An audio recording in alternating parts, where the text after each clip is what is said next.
sure isn't you. Hi, Beth, dear. My, perhaps we should leave the door open more often. Oh, Mom, this is Cameron Ross. He gave me a ride home. Oh, how do you do? Fine. Nice meeting you, Mrs. Lindstrom. Thank you. Cameron is one of my professors. Oh, really? I'm an associate professor in classical literature. Oh, I love the classics, Professor Ross. I read them as fast as they write them. Well, I better be running along. Thanks for the ride, Cam. My pleasure, Bess.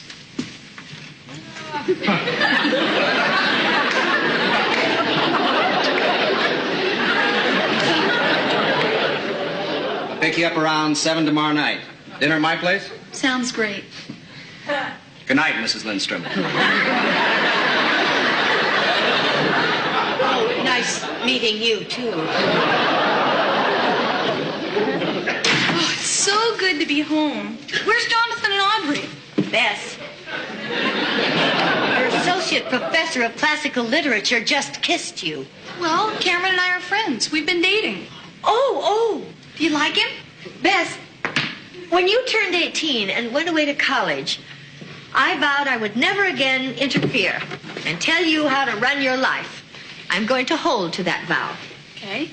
But just out of curiosity, would you care to hear what I'd probably be saying if I hadn't made that vow? Okay. Have you lost your mind? You're too young. He's too old. It's crazy. Can't you see? Don't you understand? That's how I would have handled it. Mom, I like Cameron. He's much more sophisticated and mature than all those guys I used to date. He's also much older than all those guys you used to date put together. Come on, he's not that old. Maybe not compared to the Redwoods. But he must be twice your age. You're from a different generation. It would never work. Every time you have an argument, he'd give you that old cliche line that he's lived longer and he knows more than you. How do you know that? Because I've lived longer and I know more than you. Well, Bess dear. Hi, Mother Dexter. I'm so happy to see you. How are you? How's college? Oh, I'm really enjoying it. Mom and I are having a little argument. She thinks the man I'm dating is too old for me. How old is he? Cameron's 37. That's not old. When I was 16, I was dating a guy who was 68. You were? How did it work out? It was wonderful. When it's your first time out, it's good to be with someone who knows the ropes. Your first time was with a 68-year-old man? Oh, it wasn't my first time. It was his.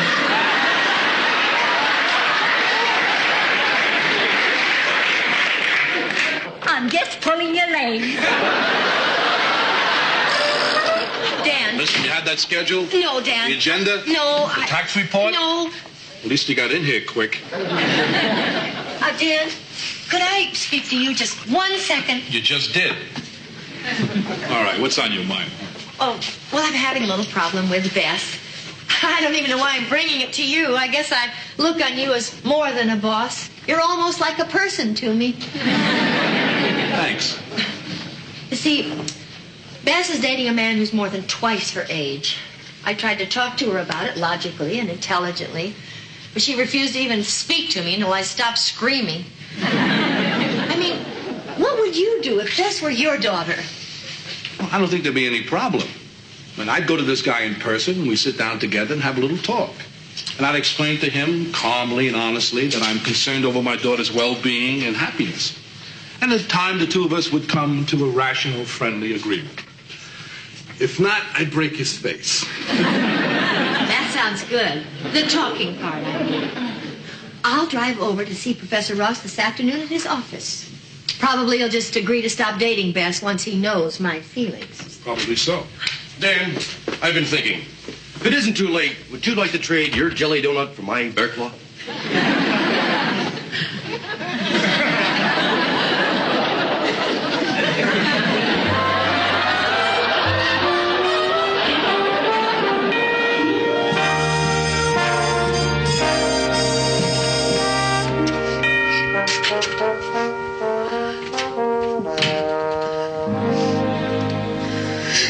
Josephine, please. Just calm down. Calm down.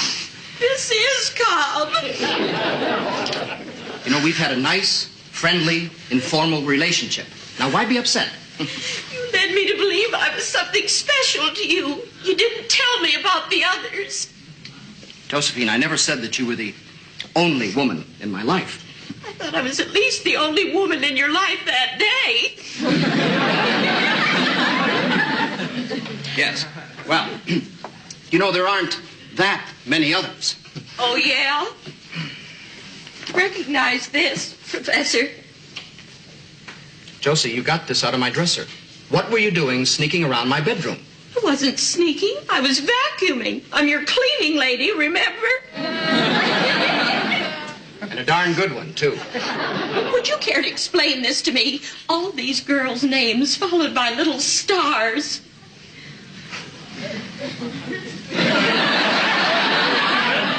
Well, it's not what you might think. I know what the stars mean, Mr. Ross. 5 stars means a girl was hot stuff, huh? Look, Josephine, I don't have any excuses. I just happen to like women. I mean, that's the way I am. I mean, I just can't seem to stop myself sometimes. I mean, maybe I do have a problem. Maybe I should try to find some help, some understanding. Help me, Josephine. I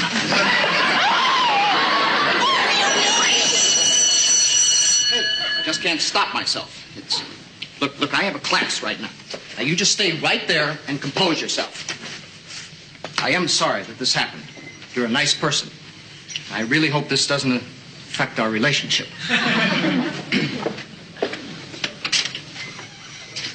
You're the best cleaning lady I've ever had.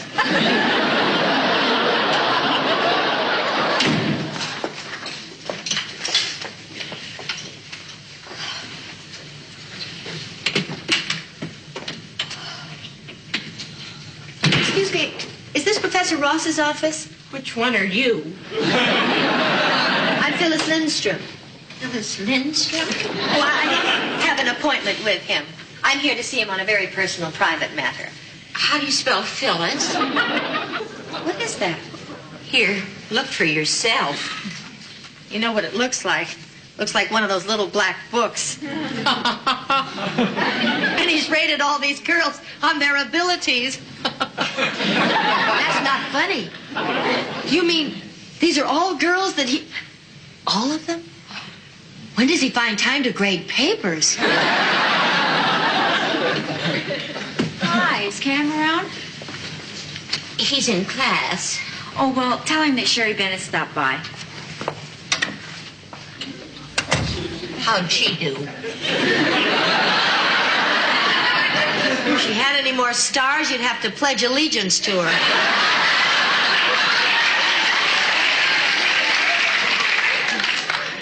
Here, I can't look. Is there a Bess in here? There's a Beth and a Betty, but no Bess. Oh, thank goodness. Then nothing's happened yet. Who's Bess? She's my daughter. She's been seeing the professor. I don't know what to do. There. I'm sure you'll think of something. You're very nice. Thank you. What's your name? Josephine.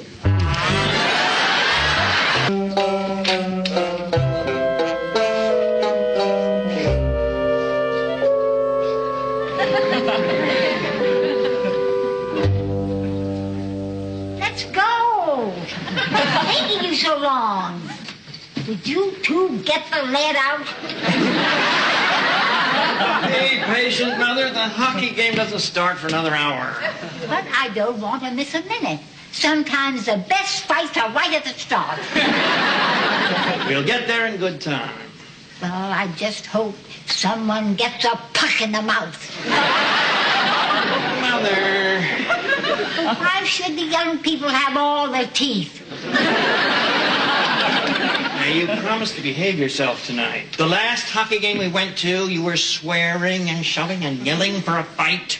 Well, at a hockey game, everybody wants to see some action. Yes, but not at the refreshment stand.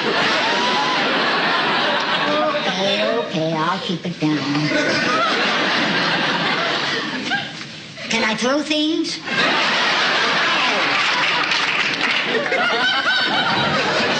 Where's Bess? Oh, she's upstairs getting ready for her date. Oh, good. I'm not too late. I just hope I can stop her. Calm down, folks, and tell us what it's all about. Maybe we can help you. I found out today that my daughter is dating a man who goes around seducing women. She has a date with him at his place tonight. She'll be all alone with this animal. I see.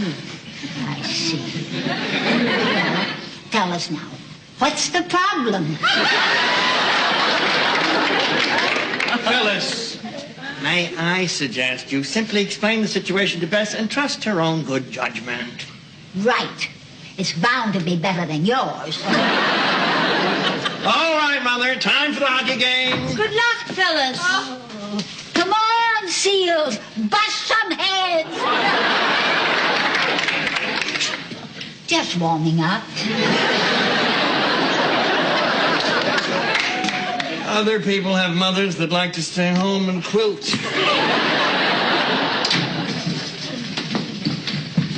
Hi, Mom. Bess, thank heaven I'm here to stop you. You're about to make the biggest mistake of your life. You don't like the skirt. Bess, I have something horrible to tell you about Cameron. Here we go again. Mom, I don't want to hear any more about Cameron being an older man. He's not just an older man. He's a dirty older man. What are you talking about? Cameron is a ladies' man, Bess. He's a terrible lech. What an awful thing to say. But it's true. Just hours ago, I was talking to one of his former conquests. She had his private notebook in which he has listed and rated all the women he has defiled. What? Bess, if all those women ever got together, they could form a third party and swing an election. I couldn't believe my eyes. Aren't you shocked? Yes, I am. Shocked that you'd stoop to making up stories. You think I'm making it up? Tell me, Mother, who is this woman you talked to? Josephine somebody. She's a cleaning lady. I didn't catch her last name. And where is the incriminating notebook? Josephine was so angry. She burned the book and scattered the ashes all over the room. Poor thing. It took her hours to clean it up. So you really don't have any proof? Just a devoted mother's word. Right, no proof. Look, Mom, Cameron is going to be here very soon. So you think he likes you as a person, but I tell you he goes after anything in a skirt, and I mean anything. Bess, if he had half a chance, he'd make a play for me. You? If he were alone with me for 5 minutes, he'd be all over me. That's ridiculous. Oh, it is? Well, how would you like to let me prove it? Mom, what are you talking about? Give me 5 minutes alone with this man, and I will show you the depths to which a human can sink. And where am I supposed to be during this time? You can stay in the study and observe. No way! Bess, I promise. If I'm wrong, I will never interfere again. No! Bess, I know you think I'm being ridiculous and silly, but you're my only daughter. You're the most important thing in the world to me, so please, indulge me for your mother's peace of mind. Please! Oh! Okay. I must be crazy, but okay. I'll give you 5 minutes. But I'm not doing this because I believe you. I'm doing this because I'm going to enjoy watching you make a complete ass of yourself. There's Mother's darling.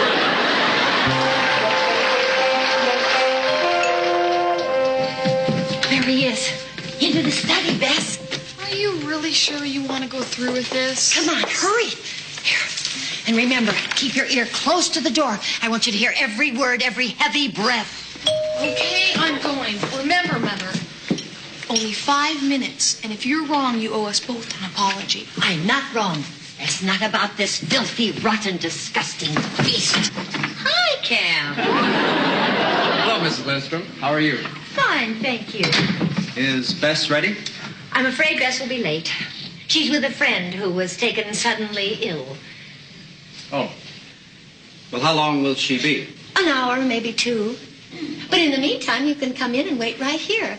You won't be in the way. I'm the only one in the whole house.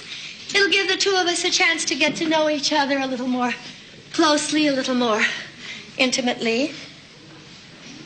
No, I think I'll come back later. No, I won't hear of it. You come in and make yourself at home.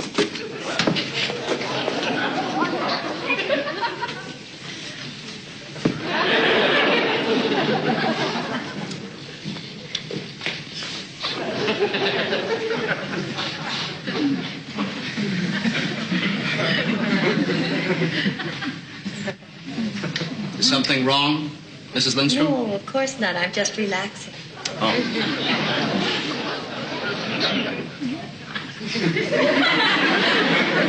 Can I fix you a drink?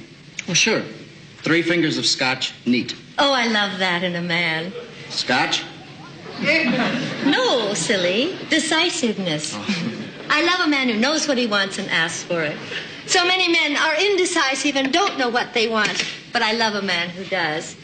How else can a woman give a man what he wants and needs unless he tells her exactly what it is that he wants and needs?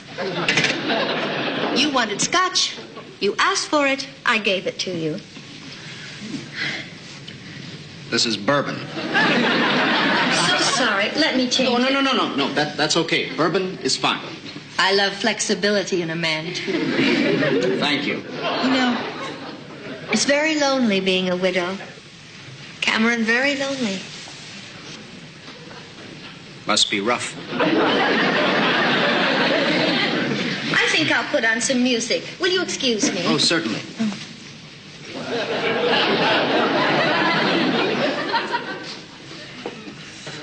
First the tide rushes in, plants appear on the shore. Harriet. Oh, sorry to bother you, Phyllis, but very sorry to bother you. It's not what you think. Yes. What do you want, Harriet? Someone I know? Harriet Hastings, this is Cameron Ross. What is it, Harriet? Oh, how do you do? Glad to meet you. Harriet? Oh, Leonard thinks he wants to change his mind again about the freeway proposal. Can I have the research file back? Oh, yes, of course. I'll be right back. Sorry if I came at a bad time. Not at all. You came just in time. Glad to hear it, Mr. Ross. People I'm close to call me Cam. Oh, that's good to know, Mr. Ross. Aren't you here to see Phyllis? I've seen Phyllis. Are you busy? I'm working. Oh, I work nights a lot. Oh, it's nothing special. Well, I have a couple of ideas how we could make it special. Well, you can scratch one of them. I hope I didn't take too long.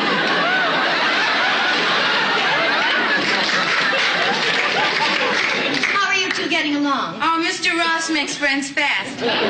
Oh, here's the research file. Oh, thanks, Phyllis. But you didn't have to get dressed up to do it. I just thought I'd get into something more comfortable. Well, can I get you anything else on your way out? Oh, no, I got what I was after. More than I can say for some people.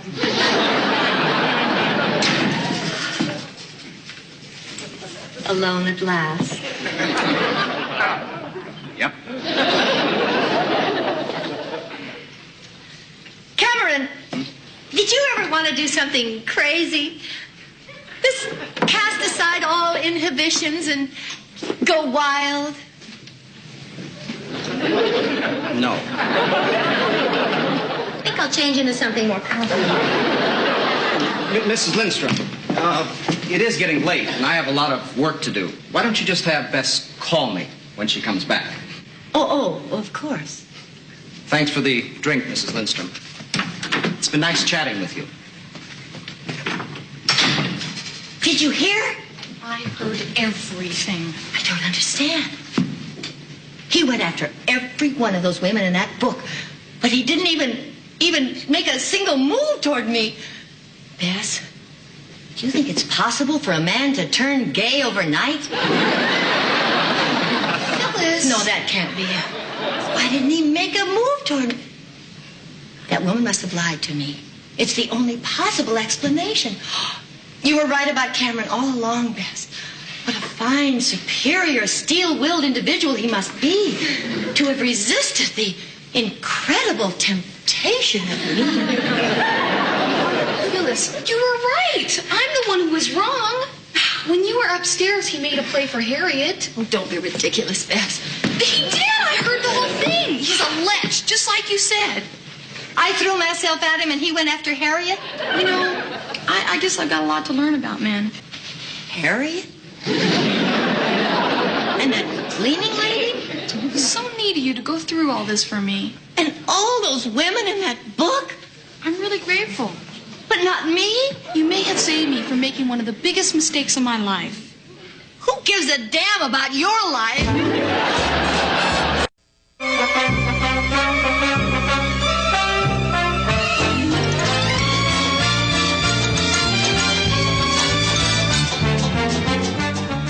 You're watching ALN. Here's what's coming next.